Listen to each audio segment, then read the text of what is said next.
لەگەڵ زۆر بەڕێز مامۆستا عوسمان کاروانی ئەندامی مەکتەبی سیاسی یەکێتیی ئەندامی مەکتەبی سیاسی یەکگرتووی ئیسلامی کوردستان. مامۆستا سڵاو لێبێ. عەلەیکە سەلام. زۆر بەخێر بێ سەرچاو. سوپاس بۆ جەناب. بەخێراتی. مامۆستا دەزانم یەکگرتووی ئیسلامی کوردستان کۆڵی نەداوە لە هەوڵەکانی بۆ قسەی خێر لە نێوان یەکێتی و پارتیدا. ئەمە وڵانەتان بەکوێ گەشتون؟ بەناوی خوای بەخشندەی میهرەبان. ئەلبەتە کورتەیەک لێەوە دەست پێ بکەین لە کوێوە دەستمان پێ کرد، بۆچی دەستمان پێ کرد. کاتێ ئێسمان کرد بارودۆخ یاریمی کوردستان بە بنبەست گەیشتووە، لێکتەگیر نەگەیشتنەکان لە لووتکەدایە، بارودۆخی ناوچەکەش لە بەردەمی ئاڵ و گۆڕ و گۆڕانکاریدایە، پەیوەندیەکانی بینی هەرێم و بەغداد و وەزعی موچەخۆرانی هەرێمی کوردستانیش لەو پەڕی خراپیدایە و نرخی بانزین و نەوت و غازیش بەردەوام لە بەرزبوونەوەدایە. بۆیە بڕیارماندا لەوەی کە ئێمە پرۆژەیەک پێشکەش بکەین. پرۆژەکەی ئێمە لە ڕاستیە پەیوەستە بە سێ برگەوە. یەکەم شەڕی ڕاگەاندن ڕابگیرێت، چونکە شەڕی ڕاگەاندن لە نێوان کورد بۆ کووردا تەنها دوژمنانی کورد دڵیان پێخۆشە بێت. دووەمیان پەیوەستە بەدام و دەستگا و موسساتی نیشتیمانیەوە، یعنی پەرلەمان موسسەیەکی نیشتیمانیە، حکوومەت موسسەیەکی نیشتیمانیە، دادگا موسسەیەکی نیشتیمانیە.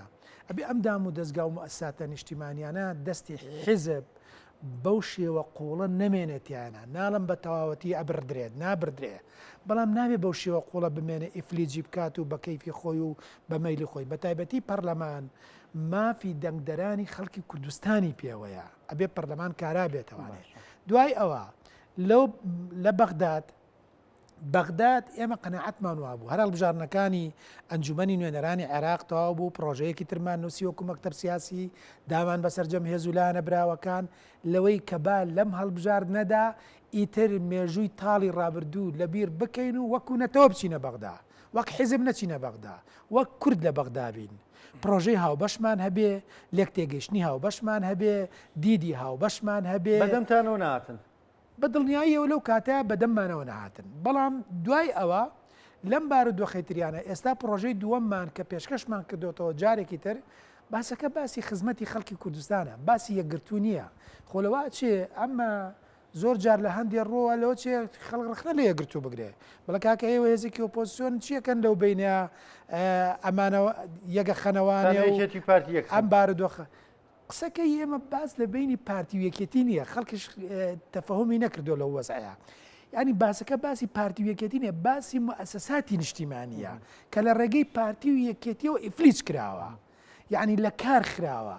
پەیوەندی بینی پارتی و یەکێتی لە ساڵی 1964 و حتاوەکو ئێستا هەزاران کێشەیان هەیە و خوێن لە بینیانە هەیە و کێشە بێمە چارەسەر ناکرێ.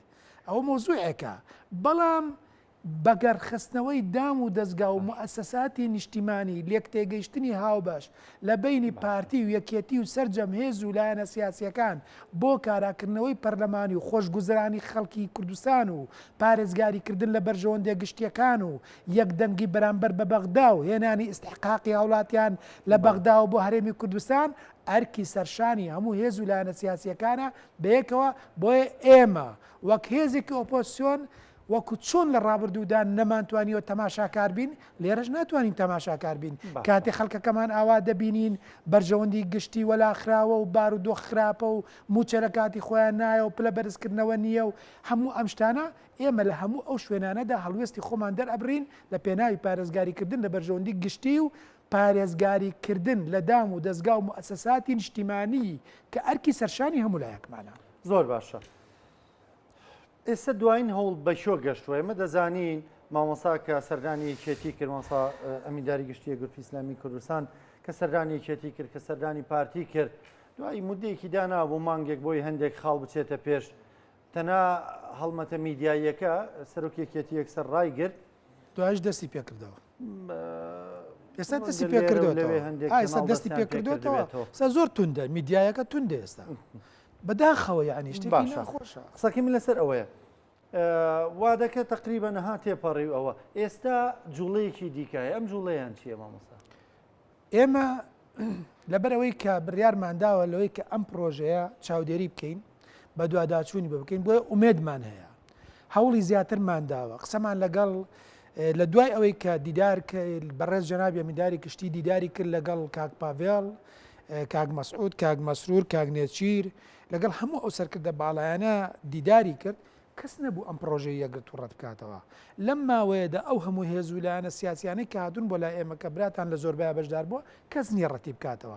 حتا لەو ماوەی پێشوا سەفیری یابان هات بوو، تەقدیری هەبوو بە پرۆژەکەی یەکگرتووە، ئەی پرۆژەیەکی جوانتان پێشکەش کردووە، ئافرینەوە خەمخۆری خەڵکەکەی خۆتانن. بەڵێ هەواڵی یەکەم پرسیارە واڵی پرۆژەکەی پرسی، وتی پرۆژەکەی یەکگرتوو گەیشتۆتە کوێ؟ ئەو پرۆژەیەکی ئێوە تەقدیمتان کردووە. یابان لە خەمی یعنی مەبەستم لەوەی حکوومەت و بینی یەکێتی و پارتی ئەوەدایە؟ نە باسەکەی لەوە بوو، لەو ڕوانگەوە قسەی کردە و وتی ئەگەر دەرک بکەن ئێوە پرۆژەیەکی خەمخۆرانەتان بۆ خەڵک و خاکی خۆتان تەقدیم کردووە، حیفە لەسەر دەستی ناوخۆ ئەمە بەزایە بدرێت و ڕێکەوتنێکی ناوخۆیی بۆ خۆتان نەکەن و یەکدەنگ و یەقسە نەبن، خەڵکەکەتان قوربانی زۆری داوە، ئەبێ زۆر جوان لە ئاستێکی شایستەدا ژیانیان بۆ دابین بکەن. یعنی ئەمە قسەی یابان بێ قسەی یەکێتی پارتی چیانیوان بەداخەوە، یعنی ئەزانی چی بەرپرسیارەتیەکان لە ئاستی پێویستانیە. یعنی جاری وا هەیە پۆستی فلان وەزارەت، فلان سەرۆک کۆمارێک، کورە وەزیرێک، کورە مدیر عامێک، کورە شتێک ئەبێتە قەزیەیەکی گەورە، بەڵام بەرژەوەندێ باڵاکانی ئەم گەلە نابێتە قەزیە. ئێستا تۆ سیرکە کاگڕانکۆ باسەکە باسی چییە؟ ئەوە لە پەرلەمان کاراکەمەوانێ ئەوە لە پەرلەمان و حکوومەت کاراکەمەوە، ئەو ترسی هەیە لەوەی کە پۆستەکانی حکوومەتی لە دەست دەربچێ لەویا، ئەویش ئەوێ بە کاراکردنەوەی پەرلەمان بارودۆخێکی تر بخۆڵکێنێ. کاکە ئەمە ئیشی حزبی حکومڕان نییە. ئەم پۆست و پۆستکاری و شەڕکردن لەسەر پۆست ئەسڵ ئەوەیە شەڕ بێ لەسەر بەرژەوەندێ گشتیەکان، لەسەر موچەی خەڵک، لەسەر داخوازیان و نیشتیمانیان. ئەم شتە بچووکانە چییە؟ یعنی بەڕاستی بۆ بەرژەوەندی کوردستان دەڵێ پەرلەمانی کوردستان کارا دەکەینەوە، هەوڵ دەدەین نیسابی یاسایی بۆ بەدەست بێنین. پێ دوای ئەمە سەردەگرێ نەتیجەی دەبێ؟ خۆی لە ڕاستیە ئەگەر پارتیش و ئەگەر یەکێتیش هەر کەسێکیان بە تەنیا هەوڵ بدەن پەرلەمان کارا بکەنەوە بچنە ناو کێشەکان گەورەتر دەبێت، لێک تێنەگەشتنەکان گەورەتر دەبێت، دابڕانەکە زیاتر دەبێت، شەقەکە گەورەتر دەبێت.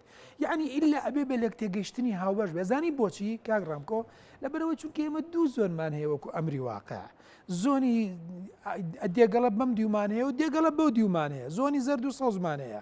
بەداخەوی یعنی ئەمە وای لاتووە هێزی پێشمەرگەی هەفتامان هەیە و هێزی پێشمەرگەی هەشتامان هەیە، ناوێن گۆڕا دەڤەری یەک دەڤەری دوو، هەر یەک ناوە هیچ نییە، یعنی ئەوە هەر بۆ ئەوەیە بە یەک ێستا دوو دەڤەر. بەڵە قوربان بۆیە کە ئەمریکیەکان و هەندێک لە وڵاتان ڕازیکەن واقعەکە هەر لە شوێنی خۆیاتی بە یەک فەرمانی یەکێتی ئەوەی کەسەر بە یەکێتی ئاجۆڵە بە فەرمانێکی پارتیش ئەوەی کەسەر بە پارتی ئاجۆڵە هەر وایە. یعنی واقعەکە باسم لەوەیە مادام زۆنی جوگرافی حیزبی دەسەڵات هەیە ئەم شتانە ناتوانێت خزمەتمان بکا بۆ داد. ئێمە ئەبێت لە بیرمان بێ ئەم گەلەی ئێمە ئەنفالی بینیوە، کیمیابارانی بینیوە، کۆڕەوی بینیوە، هەزاران هەزار شەهیدمان هەیە، هەزاران منداڵ لەم کوردستانەیە لە پێناوی ئەم خاکە ئێستا بێنازی باوکێتی، هەزاران ئافرەت بە بێنازی هاوسەرەکێژی.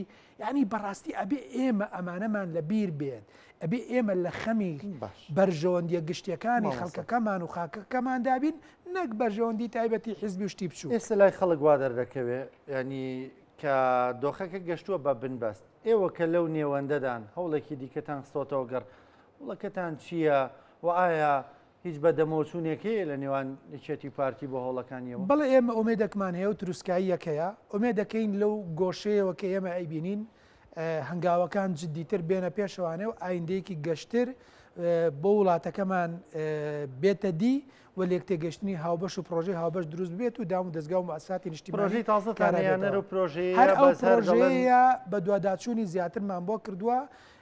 ئومێد هەیە لە ڕۆژانی داهاتووە ئەو لێک تێگەیشتانە ئاسەوارێک دروست بوونەوە. ئومێدەکەین بگا بە کۆبوونەوە بە دڵنیاییەوە هەر وەکو یەکگرتووە میشار نێتی خێرتانێ ڕامکۆ خێری خۆتانە ڕامکۆ گیانگوێم لێ بگرە هەرە بێ کۆبوونەوە چیەکەن؟ ینی چیەکەن؟ حرە بێ کۆبوونەوە، حرە بێ لەسەر مێزە کۆبوونەوەوانێ چیەکەن؟ ینی شەڕی ناوخۆ دەست پێکەنەوە، شەڕی ناوخۆ دەست پێکەنەوە، شتیوان نییە. ئەنی بارەمانەڵەوەشێنەوە ئیتر لە کاتی لێک تێگەیشتنی هاوبەشە ئەو مۆزوعەکە ئەوەش خلافی لەسەرا. چێ لەگەڵ هەڵوەشانەوەی و چێ لەگەڵ هەڵوەشانەوە تاوەکو ئێستا هێز ویلانە سیاسەکان باسی هەڵوەشانەوەیان نەکردووە یەک دوو هێز نەبێ بە ئاشکرا تعبیریان لێداوە کە حەز ئەکەن پەرلەمان هەڵبووە شێتەوانی و لەگەڵ یانین بەڵام باقیاتی هێز ویلانە سیاسەکان لەگەڵ کاراکردنەوەی پەرلەمانان لەگەڵ دام و دەستگا و بەزانی بۆچی لەبەرەوەی چونکە تو ئێستا پەرلەمانێک هەڵوەشێنیتەوانێ دوای بچیتەوە ناو ئەو خەڵکە داوا لە خەڵک پێی دەنگ بدەیتەوە بە پەرلەمانتار و وەرن بابچین ئەو پەرلەمانی 2 ساڵە لە کارتان خستووە ئەو پەرلەمانی کە هیچ جاسایەکتان هەربێتی پارتی دوای دانیشتنەوە پێکەوە هیچ لە مۆزوعەکە زیاتر دوو کورسی اینجا دوای ئەو پەرلەمانی شەڵوێتەوە هەڵبژارنەکەش دووبارە بێتەوە یعنی گریمەن کورسیەکانی پارتی 5 کورسی زیادی کرد و کورسەکانی یەکێتی 2 کورسی کەمی کرد و کورە هی یەکێتی زیادی کرد و هی پارتی کەمی کرد هیچ لە وەزعەکە ناگۆڕێ هەر بارەدۆخەکە وەکو خۆیەتی چکە زۆنی جوگرافی سەربەخۆی خۆمان هەیە ئێمە ئەو زۆنانە جیاوازن ینی پارتی زۆنی خۆی هەیە یەکێتی زۆنی خۆی معلومات بێ وەکو زانیاری بێ ئەگەر هەیە دابنیشن لە هەفتەکانی یایندا پێکەوە ئێمە ئومێدمان هەیە ئومێدمان بۆ دانیشتە هەیە بەڵێ ئومێدمان هەیە هەوڵیش هەیە لەگەڵ هەوڵ هەیە و ئومێدیش هەمومانە ئومێدی خێرمانەیە بەڵام هەوڵیش هەیە و ئومێدەکەین لە داهاتووشدا بتوانین شتێکی جوان و باش ببینین کومام هێ منەڵێ هەمە هیوا بە دوا ڕۆژێکی ڕووناک بەشی ئینسانی بێ هیوا نەمانە بێ هیوامان هەبێ ئێمە قەت ناومێدی ناناسین مەلی ناومێدی لە درەختی دڵی خۆمان دەرکردووە ئەوە مۆزوعێکی ترە چونکە شاعیری ژەڵێ ئەڵێ کە شاڵاوی ناومێدی بوو بە تارمایی دڵبەزین بچنە قەڵای حەسبونە الله وەنیعمە الوەکیلی بەتین بڕۆ یعنی تۆ نابێ دڵی ئینسانی موسڵمان ناومێدی تایدا چەکەرە بکات ئینشاءالله بارودۆخەکانیش بەرەو پێشەچێت ئینشاءالله ئێمەش هیوامان بەوە هەیە سپاس دەکەم مامۆستا سپاس بۆ بەشداریکردنت بەخێرایی سەرچاو خۆشەویستان بەرنامەی پرسیارۆشتان پێشکەش کرا تا پێتانەگەینەوە ساغ و سەلامەت بن خۆتان لەگەڵ